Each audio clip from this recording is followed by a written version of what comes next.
Coming up next on the Backroads of Montana, there's Pilsner, Pie, and Polka in picturesque Philipsburg during the annual Accordion Festival. We'll visit a school in Arlee where the least of your problems is the playground bully. We'll meet a photographer captivated by the simple, lonesome beauty of a grain elevator. And take a solemn hike up Mann Gulch, the site of Montana's most notorious wildfire. With all those stories in only 30 minutes, we've got a lot to squeeze in. It's beautiful, it's spacious skies, as amber rays of red, and the purple mountains majestic rise up out of the plain. And all across America, from sea to shining sea, where the mountains meet the prairie, it's the place I want to be. Home is where Montana is my home. From mountain peaks and prairie lands and places I have roamed, I am bound to ramble, yes, I'm bound to roam, and I'm heading off the road now, boys. Montana is my home. Sorry, I fluffed that. Backroads of Montana is made possible with production support from the Greater Montana Foundation, Travel Montana, and the University of Montana. Hello, I'm William Marcus. Welcome to the Backroads of Montana, a program about the people and places that make Montana so special. Today we're at the Ross Creek Cedar Grove near Bull Lake in northwest Montana. The grove is famous for its rare old-growth western red cedar. For Native Americans, these magnificent trees provided material for lodges, canoes, and tools. Strips of the cedar bark were woven into clothing, ropes, and fishing nets. The serene atmosphere of the grove has an almost timeless quality. In fact, some of the trees here were growing before Christopher Columbus set foot on this continent. Our first story is about a small Montana town that has also withstood the test of time. The residents there are adding cultural and economic life to their community thanks to a spirited musical instrument. Can an isolated Montana town close off Main Street for 2 days and still attract business? Yes, if that town is Philipsburg, where once each year visitors pour in for the annual Rocky Mountain Accordion celebration. And we came in on the bus on a mystery trip. We didn't know what was going on. We were just going to take everything in. The word annual is misleading, as this is only the second such festival. But already the event is rich in a tradition all its own. There's the usual beer, banners, Bavarian attire, and bratwurst. But above all, the Rocky Mountain Accordion celebration is a chance to kick up your heels. Have a good time, folks. Hey, dance, dance, dance.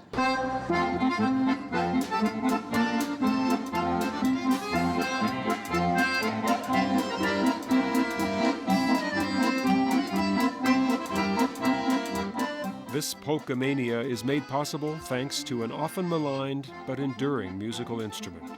Some people look at you kind of funny when they say, "What's all them buttons over there, and why do you know what you're doing?" But when you find out the rhyme or reason to it, then it's not that hard. Once the objects of ridicule, Mike and his accordionist friends have found a town that appreciates and embraces their music. The town is old, and the accordion music has been around for a long, long time, ages. So I think they kind of go together fairly well. The two-day festival really gets underway when Mayor Joe Marker hands off the key to the city, thus condoning this accordion-fueled madness. We got the town, folks. Come see me. Before the mayor can safely ride out of town, the first strains of Beer Barrel Polka are drifting across the Pintler Mountains, and Philipsburg takes on an infectious rhythm.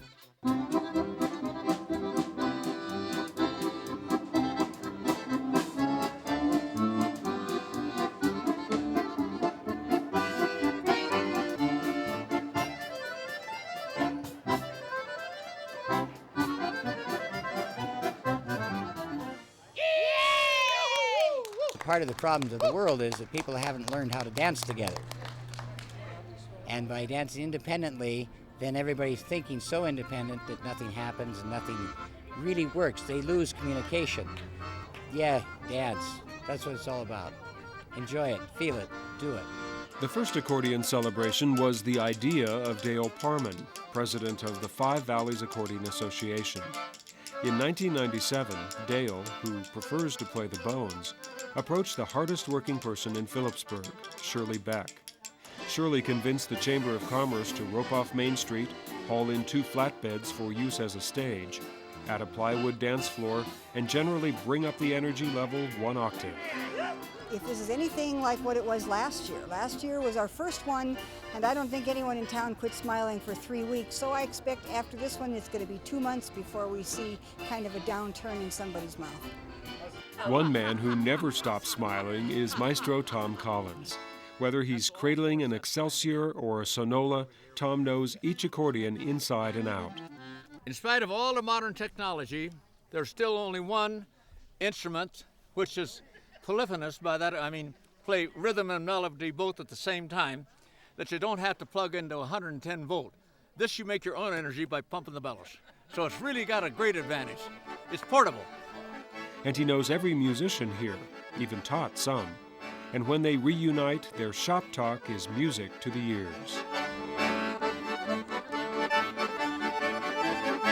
If you've forgotten how to tango or two-step, or if you have 2 left feet, Irene Paddock gives lessons in the old high school gym. Oh, she's turning me. Participants who prefer to sit out the next waltz can attend a concert in the remodeled Philipsburg Opera House. George Surrett, recognized as one of the finest accordion players in Europe, is back to energize the crowd with his bawdy songs, quick wit, and some interactive accordion numbers. Stand up, sit down, lean forward and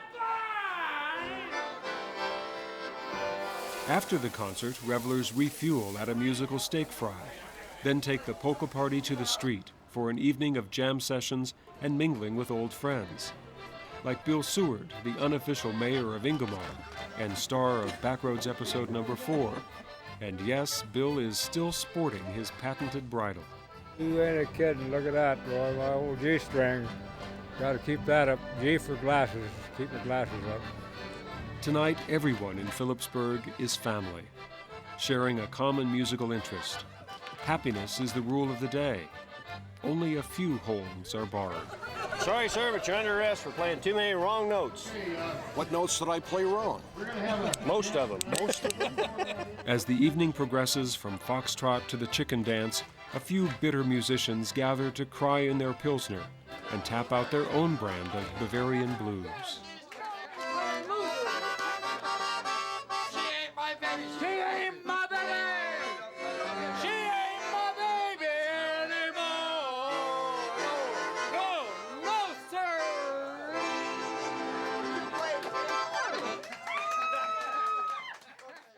But the transgressions of the evening are cleansed the next day at St. Philip's Church, where an accordion mass is underway. The standing room only crowd is testament to last night's fun. Bill Seward begins his long trip back to Ingomar, while Mary G's mystery trip draws to a close. And Philipsburg's appeal is no longer a mystery. Those who attended this year's accordion celebration are convinced of the power of a musical instrument to unite people in song, dance, and fellowship. Accordion fans gather each August in Philipsburg for the Rocky Mountain Accordion Celebration. Organizers hope this cheerful musical tradition sets down deep roots in the Flint Creek Valley. Here at the Ross Creek Cedars, the trees grow to 8 feet in diameter and over 175 feet tall. But there's a smaller beauty as well. Look closely at the underside of the foliage, and you'll see a small butterfly outlined in white. No doubt there's a myth that links the trees with the insect. There's a myth in the West that some folks are just born to be rodeo cowboys. But to succeed in today's professional rodeo circuit, you need training and practice. We found a place in western Montana that provides that and then some. It's literally a school of hard knocks.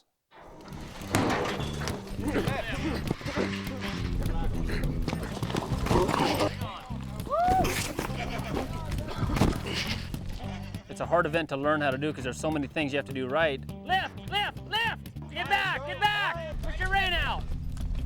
Rodeo, it's 90% mental and about 10% physical.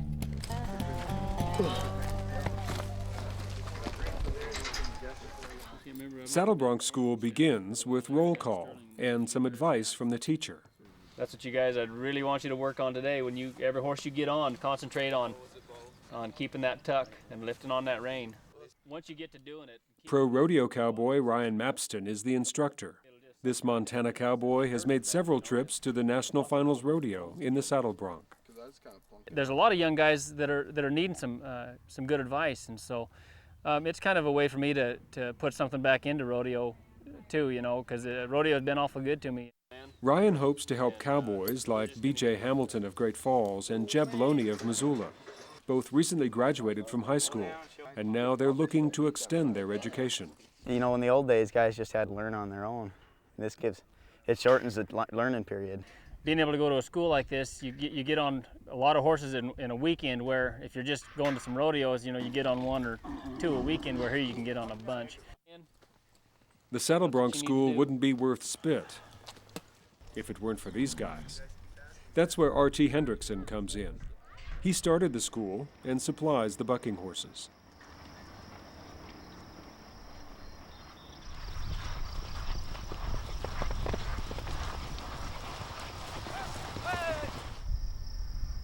The cowboys bring different levels of experience to the school.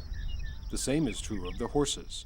So we do our best to match the horses up to fit the ability and just kind of go from there. And I think that's what makes it kind of special and unique about this school. After some stretching and taping, it's time for Jeb and BJ to start their classwork. I think when you first start, I know when I first started, I was pretty scared to get on. And you're still nervous every time you get on, but it's not scared nervous, it's anxious nervous, I guess, kind of. I get nervous when I'm down there. Yeah, there's always that doubt runs through your head. You got to slough off all the negative stuff and just pick up the positive. And that's why I stress the basic things when these guys are about to ride their horse. Don't turn all the way loose your saddle, but just from your feet down, your knees down, let them feet go and drive them up to the front end again and lift on that rein. If they do these few things right, you know, it's going to help them, you know, perfect their style. Bear down and get this on your mind. Lift, lift, lift! Keep your body back! It's the longest 8 seconds you'll ever spend. When you first start, it really happens fast. Split second, you make one mistake in a split second and the whole thing's over.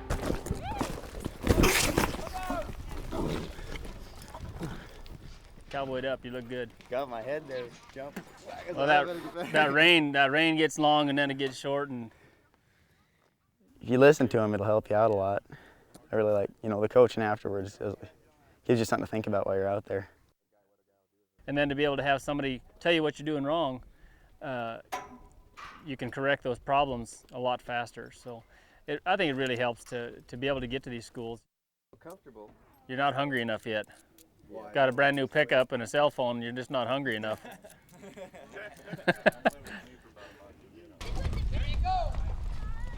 The 3-day Saddle Bronc School ended with some bumps, bruises, and much needed experience. For cowboys like BJ and Jeb, they've learned the most valuable lesson of all. All I can say is, if you're going to do it, have fun. If you're not having fun doing it, then there's no sense in doing it. If you have any analgesic rub left after Saddle Bronc School, don't throw it away. RT offers bareback classes each spring. Or maybe you just rather walk a while. Here at the Ross Creek Cedars, you can amble through a mile-long self-guided trail. Visitors to the Ross Creek Cedars often speak of the cathedral-like quality of the area, probably because of the grove's age and the trees' imposing features. For photographer Bruce Selliam, the towering grain elevators of Montana are the cathedrals of the prairie. Whenever one appears on the horizon, he grabs his camera and heads straight toward it.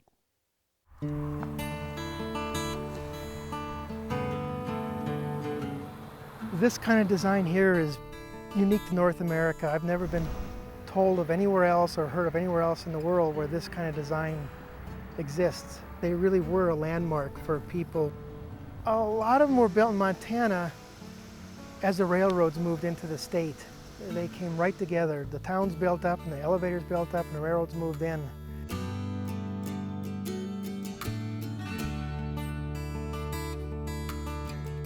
I think what attracted me in the first place was the aesthetics. The form appealed to me as an object of beauty. I didn't know what it was, I didn't know how it worked, didn't know anybody that ran one, operated one, anything. It was just an object. Well, by now I have pictures of elevators from 1,600 plus places around 22 states and provinces. Well, when we drive into a site, I always look for what aesthetically appeals to me. And then sometimes when I show people pictures later, they say, well, how come you didn't take our name, the side with our name on it? And I just have to explain, I'm basically doing this for me first. and what I see as a photographer. And most of the time it isn't also in a historic document also. Well, this is special in that this is the first one, and also I was married here last summer. So that's real special too. Big part of a lot of rural America was the elevator and the grain industry. Yeah. This one in Consort, Alberta, 4 of them there. This is another fairly unique style, a hip roof, both roof lines being hip like that. And this is what we modeled our shed out here from this, as well as the stained glass in the office area.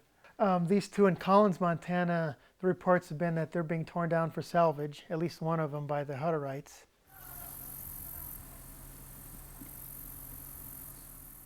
When I go out there, I hear the wind whistling through the corners, and I just imagine the wind was telling stories. The elevator was telling stories with the wind about what life used to be like there. In 1995, I started the paper process of creating the Country Grain Elevator Historical Society, really with the mission to preserve and share the history of the country grain elevator in North America. And by now, we have nearly 300 members from 30-some states, provinces, countries all around the world, as far away as Egypt. Well, sometimes people say, well, good for you for doing it, and some people would say, you want to take a picture of that? Why? It's an old dilapidated building. You go, yeah, it is. That's why I'm taking a picture, because tomorrow may not be here. I'm expecting at least another 40 years of life in me, and as long as I can see, I guess, I'll be doing this for a long time. I don't see any end in sight.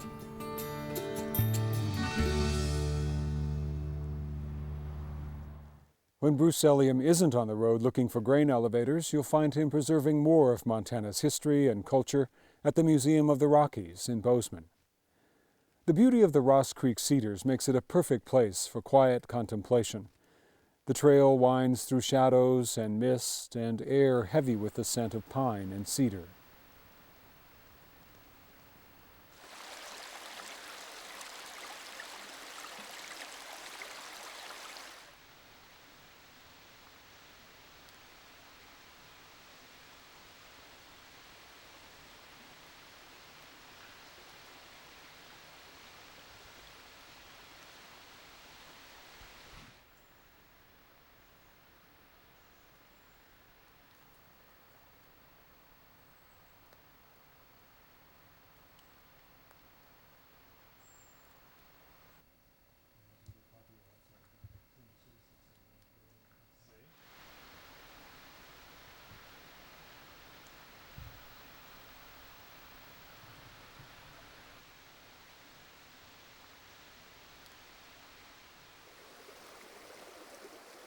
Western red cedar grows in low, wet areas.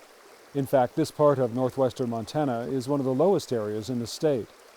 Damaging frosts are rare, and the boggy conditions prevent most wildfires. That's why these trees are so old.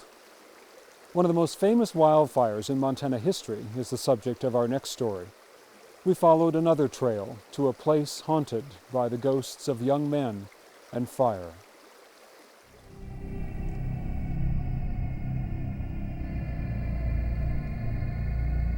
Well, it's kind of a treacherous gulch, steep sides,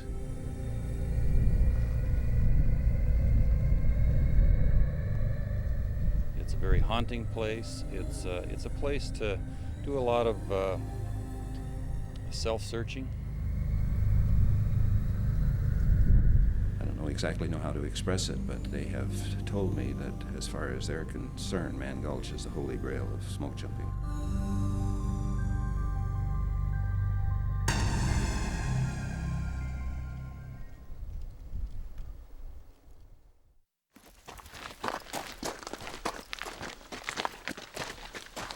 Dave Turner of the Helena Ranger District took us back into Mann Gulch and back to the events of that day.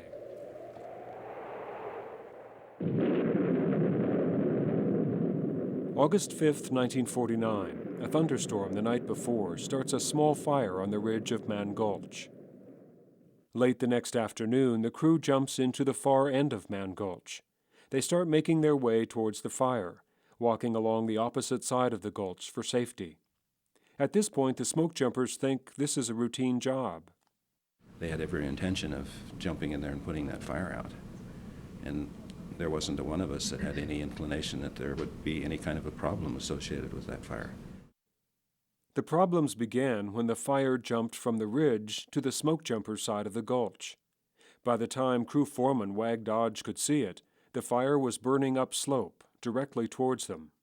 It's at that point that he turns the crew around. He reverses their direction of travel, and they start heading back up the gulch and up towards the ridge line. So they're going where now? So they're coming across the slope and headed for these rocks and this ridge line, which is beyond us back here to the north. Just trying to get out of the gulch. Most of the boys won't make it. Confusion and a failure to listen to their crew foreman send the men on a race for their lives. Under ideal conditions, we walked the slope. Our legs ached and our lungs burned from the altitude and steep grade. Bob Salee and Walt Rumsey somehow overcame that. They ran around Wag Dodge's escape fire and made it to the top of the ridge. An opening in the rocks saved their lives. Well, you know, I tried to forget that fire,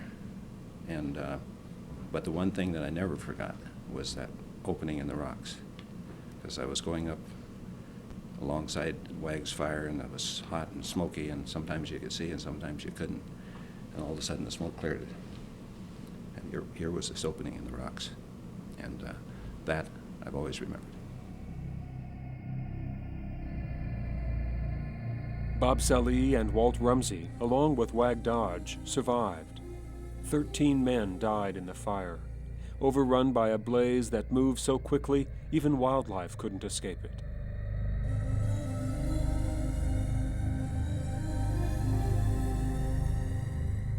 All that was left were the gruesome tasks of recovering the bodies and notifying the parents. Don Coburn took the victims' fathers to the site of the tragedy. It made Mann Gulch a place he cannot revisit.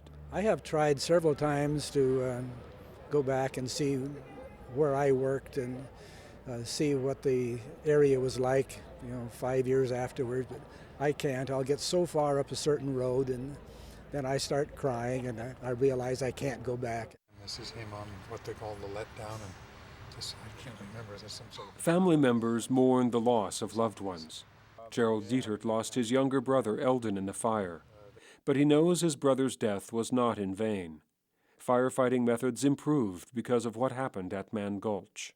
Well, I think it was the beginning of new knowledge about fires, new studies, new equipment, new technology, so forth. Not everyone is so closely connected to Mann Gulch. Yet this secluded Montana landmark draws people to it. Mike Curtis and his family made the difficult hike to see the markers. It left a lasting impression. To me, this has more of an effect than, say, Custer Battlefield or something like that. These men weren't expecting to die. You don't have to be a firefighter or have lived through any kind of a wildfire or been trapped in a wildfire to, I think, understand at least a bit of what these boys went through in this canyon. It's still rare to see tourists on the steep slope of Mann Gulch. It leaves the impression this is a forgotten place.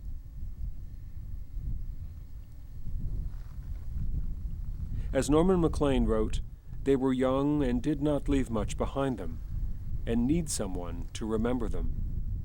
Well, we just thank everybody for remembering.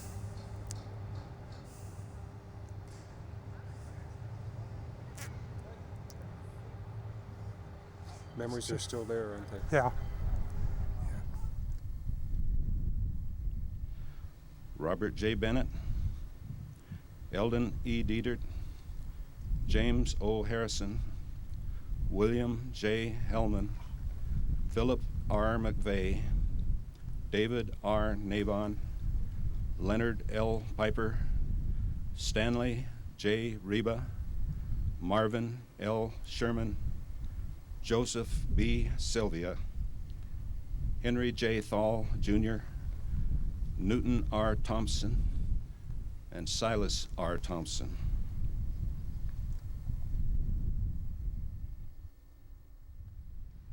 In our Backroads trips, there are a few places where history has a tangible presence. The Little Bighorn Battlefield is one.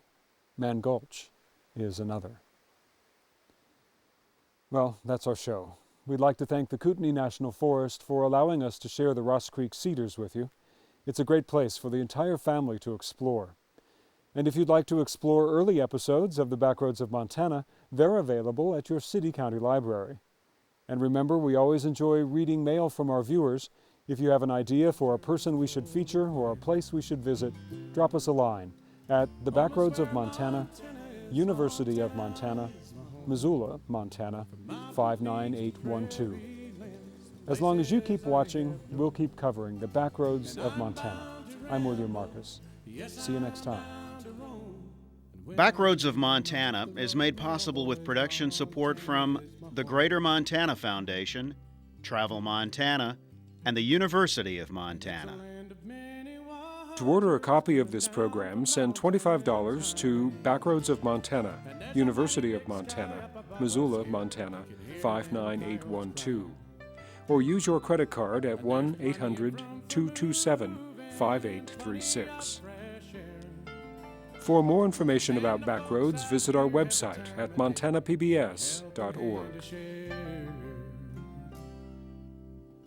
Home is where Montana is my home. From mountain peaks to prairie lands, the places I have known. And I'm bound to ramble, yes, I'm bound to roam. And when I'm in off the road now, boys, Montana is my home. Coming in off the road now, boys, you know I'm heading